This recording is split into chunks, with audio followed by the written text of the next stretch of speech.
fiery horse with the speed of light, a cloud of dust, and a hearty, Hi-Yo Silver, the Lone Ranger.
When parts of the open range were thrown open to homesteaders in the early days of the western United States, the cattlemen resented the invasion of their territory.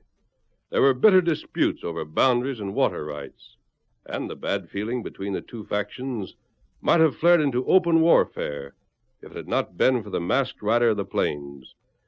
No one could equal his strength and courage, his daring and resourcefulness, and it was his vision of the future that united the farmers and the ranchers in a common cause. It was he, more than any other man, who finally made possible the winning of the West. Return with us now to those thrilling days of yesteryear.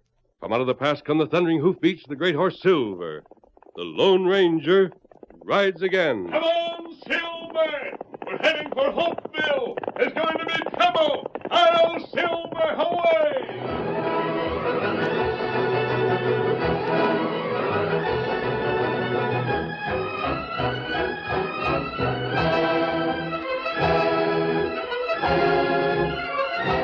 The Lone Ranger had disguised himself before entering the town of Hopeville, and as the stage drew up in front of the express office, he stood with Tonto on the edge of the crowd.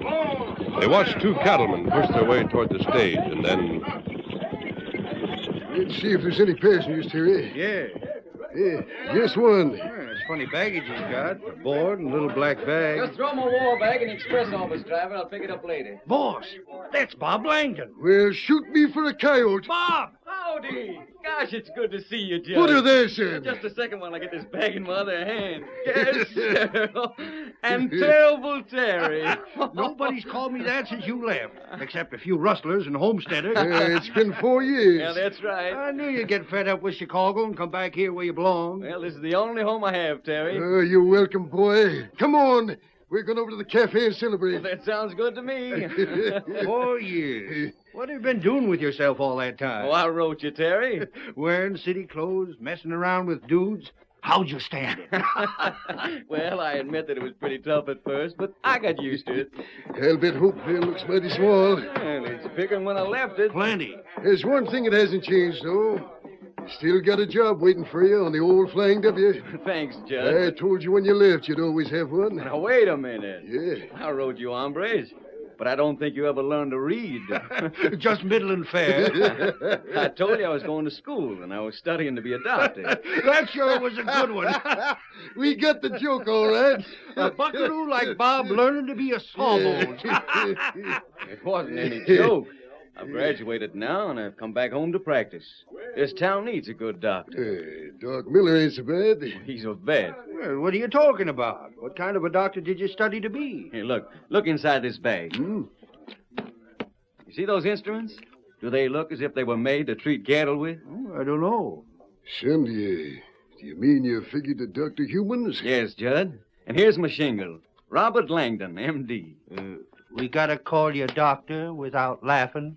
Well, I don't care whether you laugh or not, but that's what I am. You're a top hand, Bob. There ain't a better cowboy ever set a horse in the state of Texas. We've got a lot of friends around here, but just because we're friends, that don't mean we're going to take any chances with our health. I'll give you a job, but I'll be dogged if I swallow one of your pills. You can't judge me by what I was when I left here. I've worked. I've studied. I'm a good doctor, and I'm going to prove it. Not on me, You cowboy. better give up the idea. If Terry and I feel like we do, all your friends are going to feel the same. You'll starve to death. I can wait for patience. There must be a lot of people that don't remember me as a cowhand. Homesteaders. Bob, come on back to the Flying W. No, Terry. Oh, but we're not going to argue about it. If everybody was as healthy as you two, every doctor would starve to death. And I'm only hoping you never need me. Now, come on. Did I hear you right, mister? Are you a real doctor? On your way, Perkins. My wife's sick. Will you come out and see her? Doc Miller says he can't do anything for her. She needs doctoring bad. Get out of here. Let him alone, Judge. He's a homesteader. You can't be seen talking to him. You want people to get the wrong ideas about you? No, Judd. I sure don't want him to think I got anything against homesteaders. What's that? Nothing against him. I'm ready to help anyone that needs me. What's your name and where do you live? I'm Lige Perkins. My ranch is about 2 miles outside town. His ranch. I'll get myself a horse at the livery and ride out with you. When, Doc? Right now. You can't do it, Bob. Ain't Judd told you? He's a farmer. He's a homesteader. There's going to be trouble around here soon. You don't want to be on the wrong side. Try to understand this, Judd. As a doctor, it doesn't make any difference to me whether a man's a rancher or a homesteader. You going back on your old friends? All right, if you won't understand, I can't make you. Come on, Perkins. You'll be sorry for this, Bob. Don't listen to him, Doc. My wife needs you bad. I'll do my best for her. I can't tell you what it means to find you like this. I know what it means. 5 years ago, a pal of mine died out here just because I couldn't find a doctor. That's why I went to Chicago. That's why I come back. I know what it means. Come on.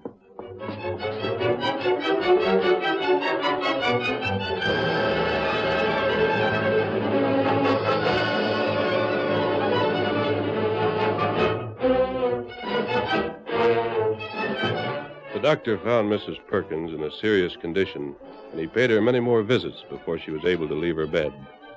At last, however, he was able to pronounce his first patient completely cured. And that morning...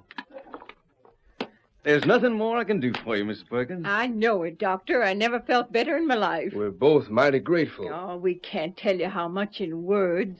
It's been a blessing to every homestead family in the valley you're coming here. Well, that little Jones baby would have died for sure. And Mamie Cartwright, she's been ailing for months. I tell you, we've been here most a year now, but the valley's never seemed like home before. We just never felt safe. It's different now, and it's you that's made it that way, Doctor. Yeah, What are you scowling about, Lige? talking about being safe. Oh, don't you start on the cattlemen. I'm not. It's just in your nature to worry about something. Why don't you think how well the crops are doing instead? They won't do us much good if we don't get them harvested. Oh, what's going to stop us? Well, Oh, you got to remember the doctor here was a cattleman once himself. And that proves they can't be as bad as you think they are. I swear to goodness, Doctor, the way Lige talks, you'd think the ranchers were fixing to run us off our land. maybe they are. Oh, nonsense. We got deeds from the government, haven't we? You haven't seen any troops around here, have you? What do we want with troops? That's the only way the government can protect you. Doc, you get around a lot. Have you seen anything of a masked man and an Indian in the valley? Masked man on a white horse? Yeah. I've seen him once or twice, not very close. Could Walton or some of the other ranchers be hiring outlaws? Oh, I can't believe that Judd would do a thing like that. I used to work for him. That was before we come here. A masked man's got some reason for being in the valley. Lige, you can understand why the cattlemen don't like the idea of homesteaders. It means the end of open range. But at the same time, they still have plenty for their herds. They have plenty of water. They may talk a lot, but they won't do anything. I hope you're right. There's just a feeling in my bones that Oh, may... give him a tonic, Doctor. That's what he needs. Who's that? Yeah, somebody just reined up outside. The masked man. And the Indian. Lige, Jed Walton and his men are breaking down your north fence. They're getting ready to drive a herd into your corn. Huh? You'd better come with me right away. Hurry up, It Lige. may be a trick, Doc. This is the outlaw. I'm not an outlaw, but there's no time to argue. He's right. Come on. Just a second while I get my rifle. Be careful, Lige. Don't stop to saddle a horse. You can ride with me. I'm ready. I hope that you'll come too, Doctor. I mean to. Oh, Lige, be careful. If it comes to shooting, let him have the Not race. me. Get up. Yep. All right, Tonto. I'll lead the way, Doctor. Come on, Silver. Get him up. I'll Silver, away!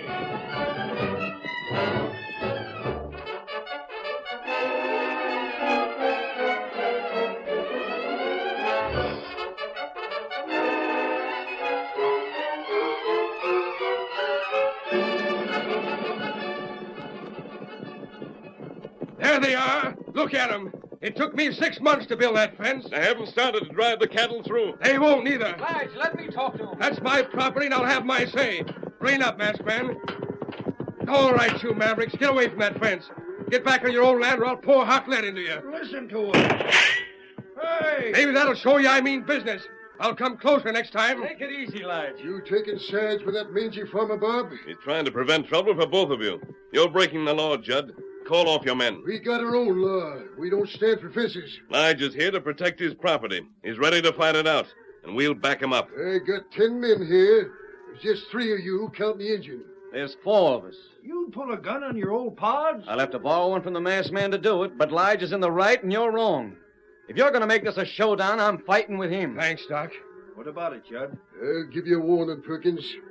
There isn't room enough in this valley for homesteaders. If you want to live, get out of here. It's my land, and nobody's going to drive me off it. All right, boys, get the herd moving. He can't drive us out.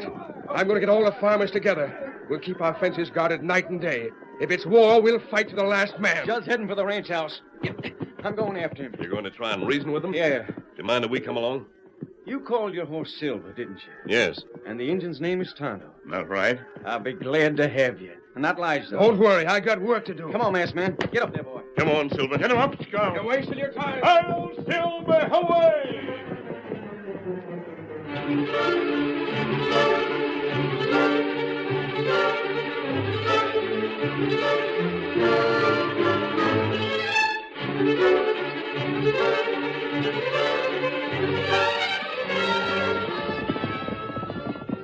You're afraid this means a range war, aren't you, masked man? It looks that way.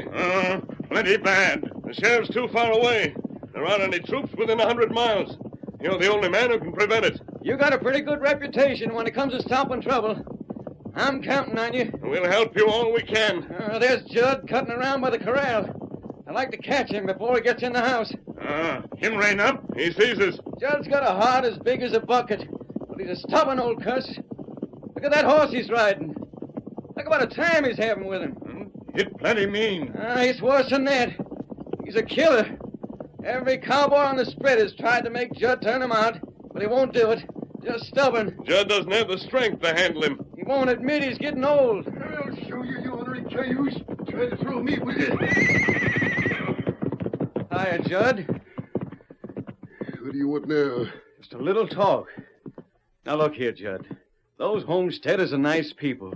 You'd like 'em if you got to know 'em a little better. I'd rather make friends with a rattlesnake. Oh, you're afraid if the government moves more homesteaders into the valley, you won't have enough range or water. But that won't happen. The government knows what it's doing.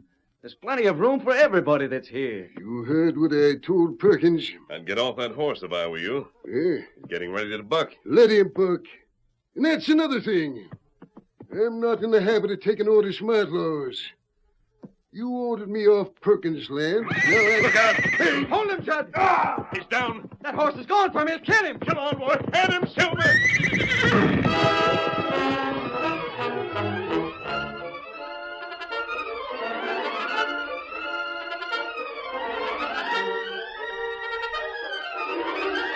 The curtain falls on the first act of our Lone Ranger story.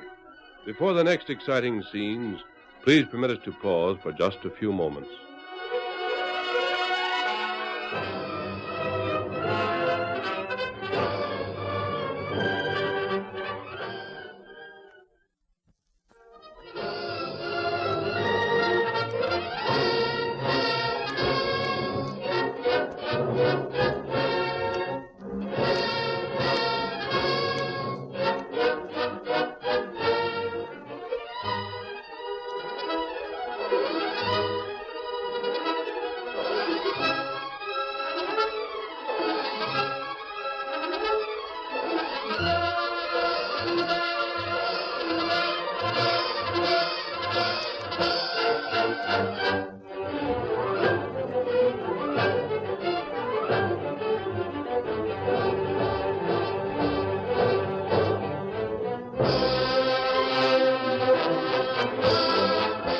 Now to continue our story. Judd Walton was thrown from his horse, and the bronco tried to kill him. The Lone Ranger and Silver charged between them. The great white stallion reared to meet the flashing hoofs of the outlaw and knocked him off his feet. Judd's life was saved, but he was unconscious from the fall, and the Lone Ranger carried him inside the ranch house. Tonto raced back to the Perkins farmhouse for the doctor's bag, and then, half an hour later... He'll open his eyes in a second. My head. Now, don't try to move, Judd. You've broken a couple of ribs. What? Take it easy. All bandaged up. What happened? Your bronc threw you, and then he tried to kill you. He would have if it hadn't been for the masked man and that white horse. I never saw anything move so fast. The masked man, I guess I better take back a few things I said. The doctor says you'll be all right if you don't leave the house for a while. Doctor? You really are a doctor, aren't you, Bob? It'll be dogged if I ain't proud of you. One of my boys. Yeah, don't bust out crying, Judd. It won't do your ribs any good. Who's crying? You take care of yourself, son. I am, too. No, I mean it. We cattlemen don't have any fight with you. The same thing goes for the masked man and the Indian.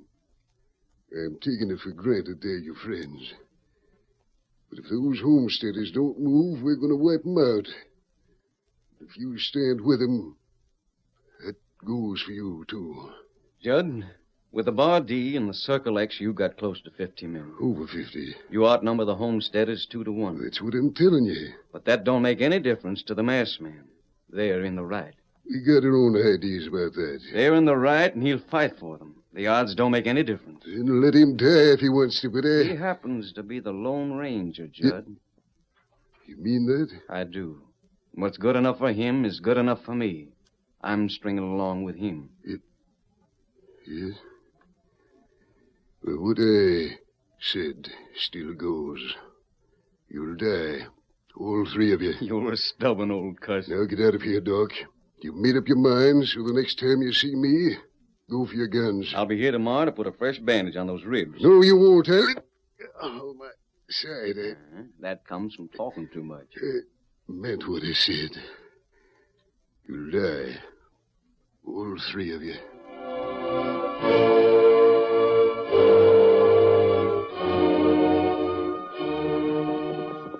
Oh, I'm stumped, mister. How long will he be laid up? Yeah, they won't be able to keep him out of the saddle for more than a week. A week. Judd's the leader of the ranchers. They won't do anything until he's better. You got plan? The way Judd talked to the doctor gave me an idea. He'd hate to see you hurt, Bob. Yeah, I know. All the cattlemen feel the same way about you. And as for the homesteaders, every one of them appreciates what you've done since you've been here. What's your idea? Tonto and I are going to leave the valley for a few days. We'll need the help of an old friend. Anything I can do? And just one thing. Go on about your business as you have been. And don't buy any guns yet. I've been figuring on a little practice. Don't buy any guns until Tonto and I get back. Anything you say, mister. You'll hear from us on the day Judd Walton is well enough to ride. Come on, Silver. Get him up, Scott. I'll Silver, away!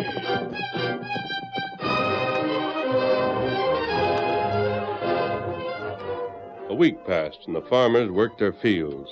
The cowboys rode herd, but both homesteaders and cattlemen knew the truce was only temporary.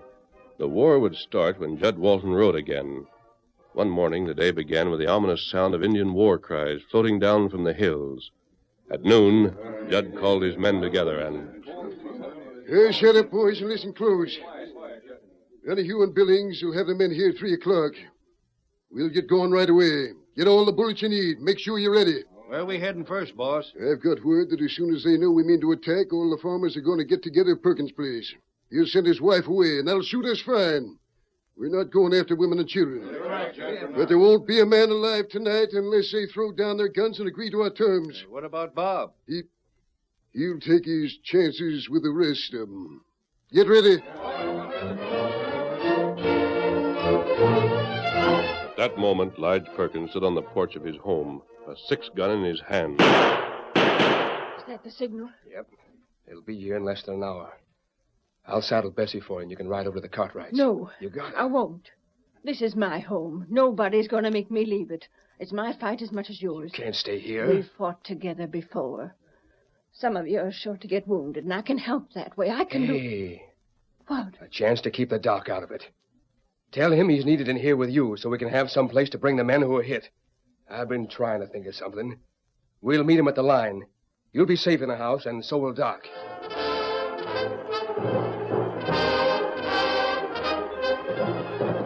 We're all here, Caleb. You ride with me. Mount your broncs. Boss, that sounded like the masked man. Where? There he is, coming like the wind. Hold it, men. Maybe the farmer sent him. Maybe. We ain't made any secret of what we're going to do. We'll listen to him anyway. You figure they're giving up? Yes, only... Only what? Only it don't sound like a Lone Ranger do that. Judd! Another minute, you'd have been too late. I may be too late now. What are you talking about? Bob Langdon has been captured by Indians. The doc? He was riding along the South Trail. A war party rode down from the hills and surrounded him. Which way to go? Back to the hills. You'll have to hurry. Come on, men. The doc's been captured. Follow me.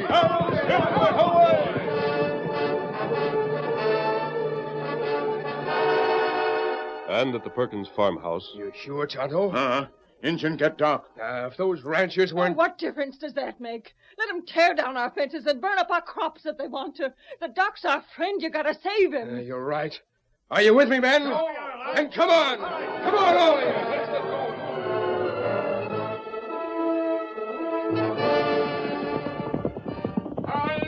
There's Tonto, Judd. He's brought the farmers with him. We don't need them. I heard that, Judd Walton. When it comes to that, we don't need you. There are over 100 Indians in the party. Every one of you's needed. If the doctor means anything to you, he'd better forget your grudges and fight together. Not right. Well, Last man's talking sense. I didn't say he wasn't. But this is for Bob and nobody else. You're right. If those redskins hurt him... We'll show him. Get up there. I'll Silver away!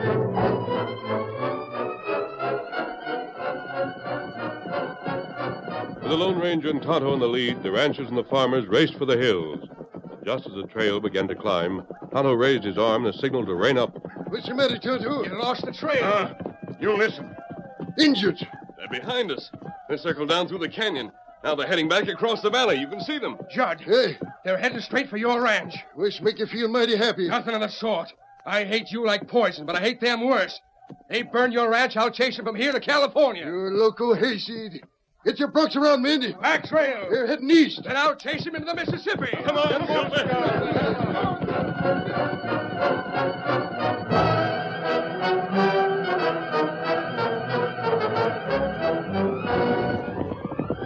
Look now. Hey, They're cutting away from your ranch and riding for Perkins' farm. Yeah, maybe Judd paid him to do his dirty work for him. what's that? They'll burn my crops in the house, and the law won't be able to touch you. Are you still traveling with us, Judd? Yes, man. Will you tell this Easterner that we got law in the West?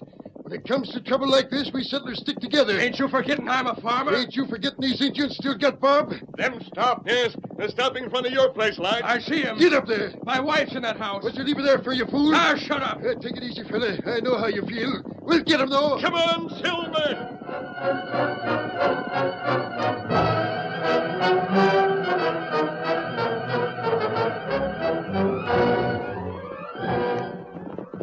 They've gone on. Yeah, we gotta stop and see about Perkins' wife. Of course. He didn't stay long, lad. She's all right. Ho, boy. Mary! Mary! Coming, masked man. Right with you. Mary! Hello, Lige. Well, boys, did you have a nice ride? What? Nice ride. She's all right. Come on. We can't forget the dogs. Wait a minute, Mr. Walton. If you're looking for Dr. Langdon, he's in the other room. We gotta get... Huh? Somebody asking for me? What? Doc. Didn't the Indians have you after all? Yeah, they captured me, but they decided to leave me here before they started for home. Come on, lads. We're not going to let them get away with raiding this valley. I'm with you. Wait a minute, Judge. You too, Lodge. Those Indians are friends of the Lone Ranger. I don't think he'd like it if you chased them anymore. What?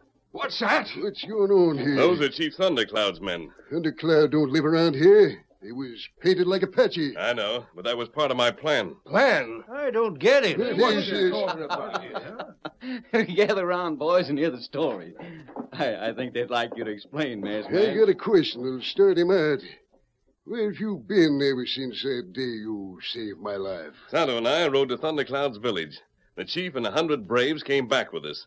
We've been camped in the hills for the last 2 nights. Yeah? This morning, Tonto brought us word that you were well enough to ride. We knew what that meant. just as all the rest of you did. Gosh, I'd most forgotten what... We knew the signal Lige had arranged, so when he fired the 3 shots, the doctor took a ride along the south trail. The Indians captured him, and Tonto and I brought you the news. Is that clear? Yeah, it's clear, but... What was the idea? I ain't so fond of riding that I like to go chasing 10 or 15 miles just for the fun of it. If we hadn't brought that message just when we did, half of you would be dead now. That's true, Judd, and you know it is. So it was just a trick to stop us. It was a trick to bring you to your senses. Suppose that had been a war party of Apache. Well... Together, farmers and cowboys and ranchers, you might have had a chance against them. Split up, and you wouldn't have. Well, sure, that's what I said while we was riding. When there's trouble, we settlers gotta stick together. I was glad to hear you say it. And now, Judd, the first thing I want you to admit is that you cattlemen don't need any more range or any more water. Can't say we do. You admit it. Yes, I admit it. In other words, there's plenty of room for both farmers and ranchers in the valley. Do you have to pin a fella down like that? Yes or no, Judd? Yeah. I'm only asking you this, then. You've learned the quality of the men who followed Lige today. Wouldn't you like to have them around in case Geronimo and his Apaches really do raid the valley? I never knew until today a farmer could stay on a horse. Why, I was riding when you was knee-high to a grasshopper. Oh, but Lige, when you come right down to it, that cayuse of yours ain't much good. Huh? I got a little bay in my corral that'll suit you fine. Why don't you come over and take All right, Tonto. You going, masked man? We want to see Thundercloud before he leaves the hills. Judd didn't answer your question. He didn't have to. And I'm glad you didn't make him. He's feeling mighty ashamed of himself. The future of this country depends on men like Judd and Lige and you, Doctor. But you must learn to work together. Yeah. United we stand. And we'll never fall. Adios. Adios. And here's old Dr. Buckaroo himself.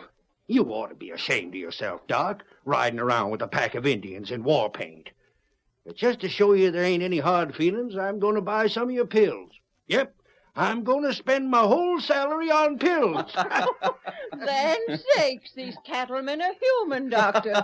I'm finding out the same thing about farmers, ma'am. And where's that masked man? I got to It's tell too him... late for that, Terry. Gone? We don't need him anymore. He's heading for some place where they do.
The story you have just heard is a copyrighted feature of the Lone Ranger Incorporated.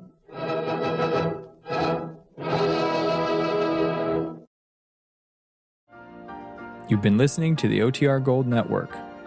Find more classic radio at otrgold.com.